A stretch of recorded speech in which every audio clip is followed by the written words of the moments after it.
Guys last আর একটা three পিসে আছে, সেটা আমার এই বোনটা পেয়েছে। আপু এটা আপনার জন্য, দেখেন স্ক্রিনশট দিয়েছেন যে এটা ঠিক আছে কিনা। হ্যাঁ ঠিক আছে। এদের কেনাকাটা করছেন? কিনি নাই, এখনো কিনবো।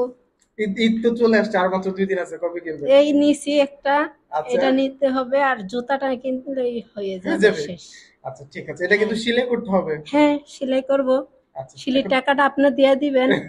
আমি সত্যি? এত দূরের থেকে আসছি, কোথা থেকে যেন আসছেন? শান্তিনগর থেকে আসছি। শান্তিনগর থেকে। এখন থ্রি পিস পছন্দ হয়েছে হ্যাঁ আপনার? অনেক অনেক। এই যে আমার এই আপুটা আসছে শান্তিনগর থেকে, আরেকটা আপু আসছে মগবাজার থেকে, দেখতে পাচ্ছেন অলরেডি।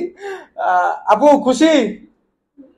আচ্ছা ঠিক আছে, আপনার কাছে কেমন লাগতেছে? হ্যাঁ ভাইয়া, অনেক ভালো আচ্ছা লাগবেন আমাদের জন্য, আপনার জন্য আমরা দোয়া থাকবে আমাদের। আচ্ছা আচ্ছা আপনি ইনশাআল্লাহ। মানুষকে এত ইয়া করেন, আচ্ছা আচ্ছা আল্লাহ আপনাকে ভালো রাখবে, ইনশাআল্লাহ আল্লাহ আরো ইনশাআল্লাহ দিবে। ইনশাআল্লাহ। গাইস সর্বশেষ এক পিস ছিল, সেটা আমার এই শান্তিনগর বোনটা পেয়েছে। আর গাইস এত পরিমাণে অর্ডার আসছে, আমি যাদেরকে পারছি তাদেরকে দিয়েছি, যাদেরকে পারি নাই তাদের কাছে আন্তরিকভাবে দুঃখিত।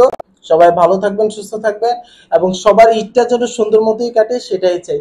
আসলে ঈদ মানে নতুন জামা, ঈদ মানে হচ্ছে খুশি, সবার ঈদটা যেন খুশি এবং নতুন জামা দিয়ে কাটে। সবাই ভালো থাকবেন, সুস্থ থাকবেন।